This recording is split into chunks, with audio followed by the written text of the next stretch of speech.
So instead of thinking negative or doing bad things or thinking negative, she always positive action, always helping other people, doing all the good things, and speaking nicely, honestly, humbly. If you don't steal, if you don't fight, if you don't cheated to your wife or husband or boyfriend or girlfriend, so your relation will be more stable.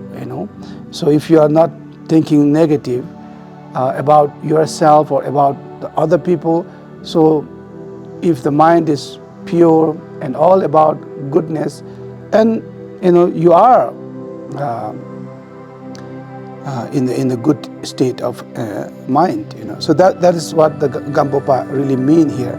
If you want to become a great bodhisattva, you need a moral ethic. If you wanted to become a Mahasiddha, you need a moral ethic. You want to become a good teacher, you need a moral ethic. You want to liberate, you need a moral ethic. You want to enlightenment, you need a moral ethic.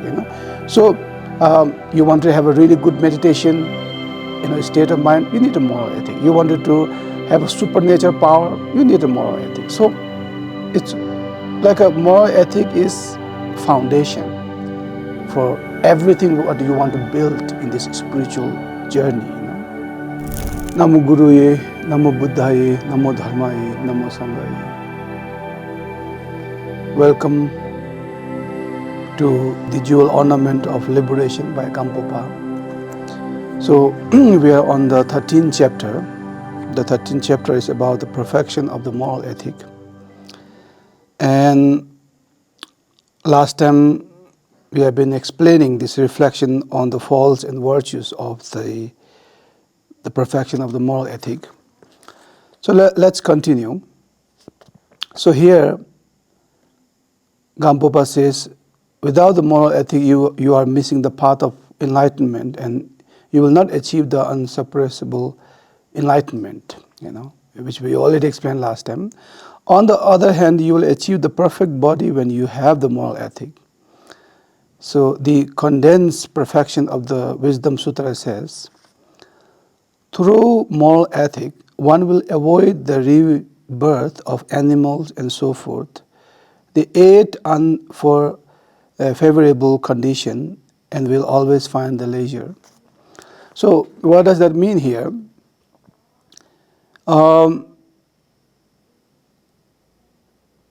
If you or I, when we are not following the moral ethic, if we don't have a moral ethic,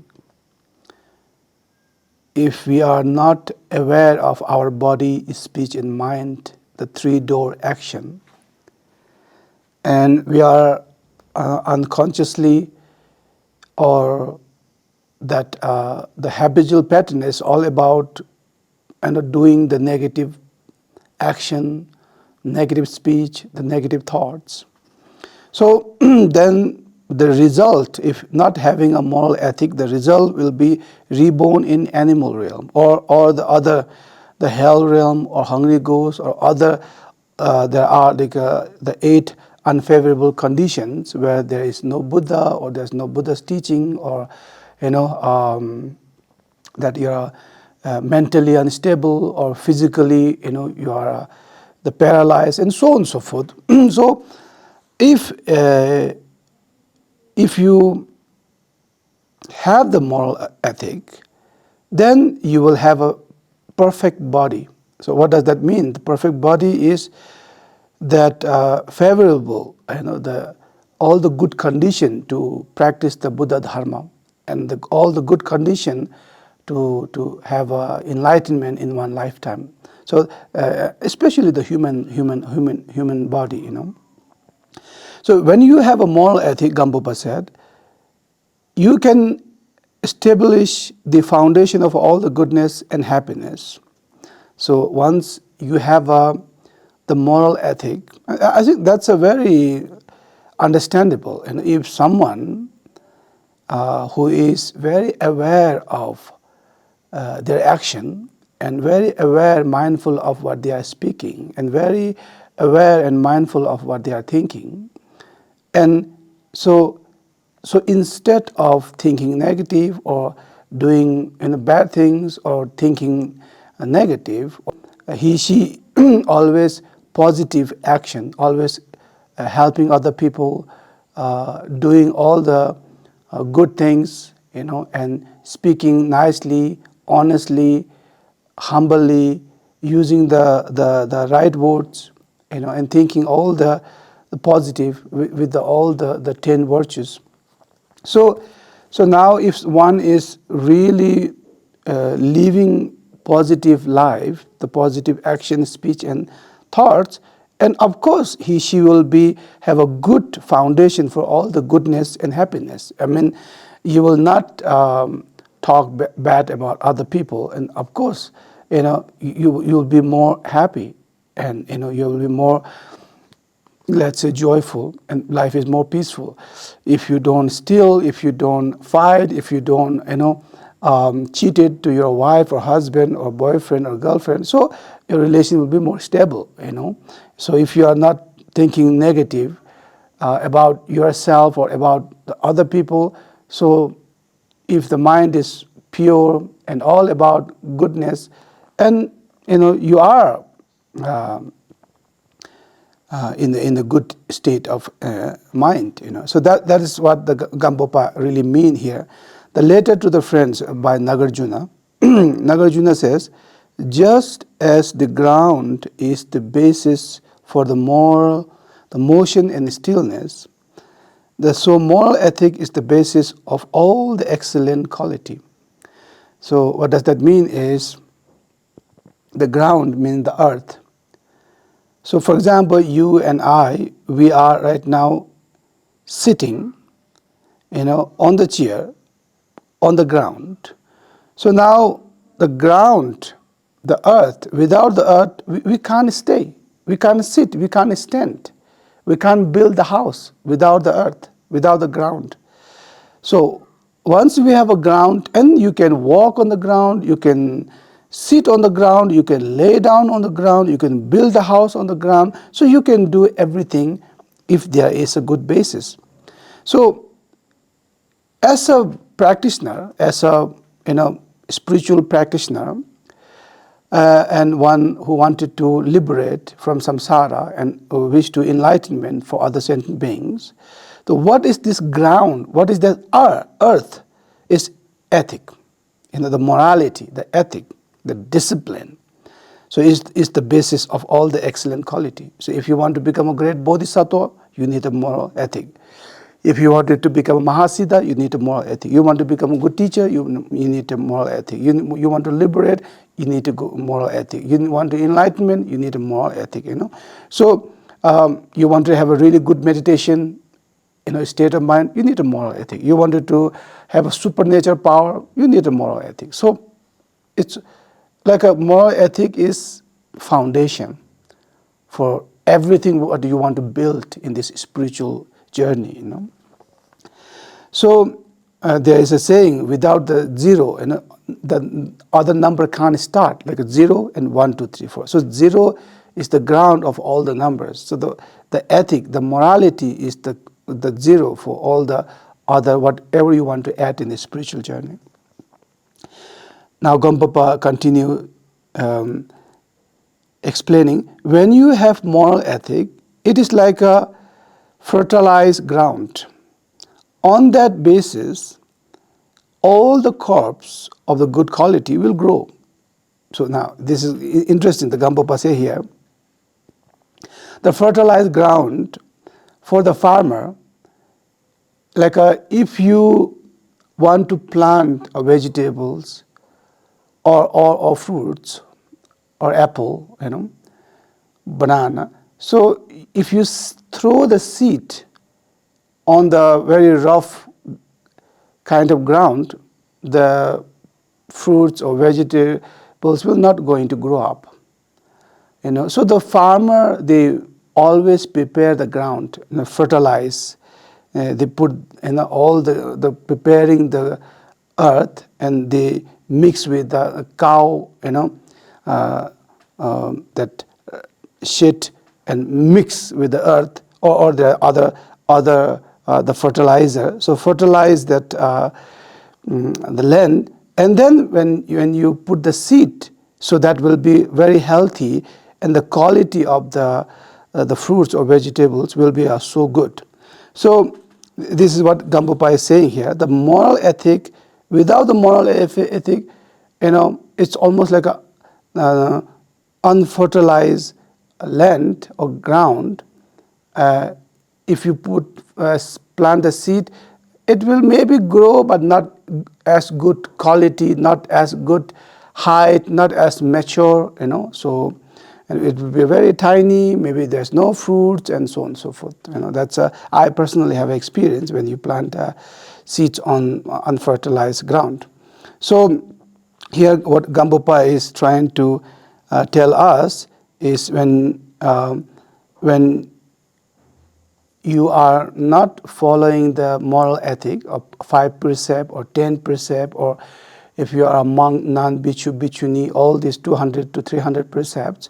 So then no matter how long you try to do meditation, or how you practicing sadhana, or chanting mantra or rituals, that will going to not give any siddhi or result, or accomplishment. So that's why we all have to very carefully to follow the precepts, and having a moral ethic.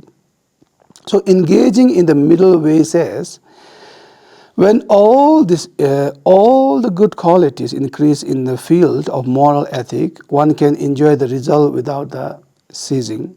So that means when there is a good quality, a fertile land, so you can enjoy the good quality, all the fruits. So same as when there is a good foundation of the moral ethic within us, so anything what we do, include meditation, will have a really good result. When you have a Gampopa continue, when you have a moral ethic, you will reach the diverse door to meditative concentration. So Gampopa said, if you have a good moral ethic, so that you will have a very good meditation concentration. And that is very true, because see, if you are not mindful of your speech and your thought and your action, if you are like I speak wrongly, if you are using harsh word, and if you are quarreling with other people, fighting, or if you are thinking always negative, and if you are always doing a wrong thing, and see, your mind is not stable. You are like filled with all this guilty, anger, regret, and the mind is so much disturbed by all this the negative emotions, because when you think negative or speak negative or do negative action, of course it's filled with all the negative emotions, and that means your mind is totally disturbed. And disturbed mind, you can't sit in the meditation. So that is what I mean. If you have like a very good the moral kind of good foundation, so then of course your mind is automatically very stable. That means if you are mindful of speech and action and thoughts, and you will not speak negative, do not negative action or thoughts, then you are naturally very peace and very quiet and automatically very stable mind. And in that kind of good condition of the mind, if you sit in the meditation, you are automatically, you don't have to put any effort, just directly you can go into the deep meditation concentration. So the Moon Lamp Sutra says, so supporting this teaching, one will quickly achieve unaffected meditative concentration. This is the beneficial effect of the pure moral ethic. So when there is a moral ethic, and there is automatically the meditation concentration will come. You don't have to put any effort. When you have a moral ethic, you will accomplish everything for which you have said aspiration prayer, the meeting of the Father and Son Sutra says, for one who keeps pure moral ethic, all aspiration prayer will accomplish. So again, it's all virtues or benefit of having a moral ethic. If you have a really moral ethic, and everything what you the aspiration prayer will all accomplish, all come true, which means every pray, whatever you pray, it will come true, because it's almost like your mind is becoming a more and more pure, and because of the moral ethic, all the good condition of the minds are maturing, and there's so much merits are you're accumulating, and whatever you are pray aspiration prayer, it will come true because you have a good foundation, you have all the seeds for kind of aspiration prayer to come true or accomplish. I think that's why when like Buddha, Bodhisattvas, great masters, when they have a very good moral ethic, because of that blessing, whatever they wish, it all just come true. And that's here the Gampopa is emphasizing, is because of the moral ethic. No matter as a lay practitioner, from 5 precept to 8 precept to 10 precept, we really have to, kind of keep it very, very, strongly. And if you're a monk or nun or bhikkhu, all these 10 precept to 200 to 250 to 300, the bhikkhu precept, the precept is all a moral ethic. So you have to very strictly follow it, so that way you will be very, very like a good foundation for practicing a meditation or anything, whatever you do, and every wish will be come true. And that's why it's so important to follow the moral ethic. Thank you.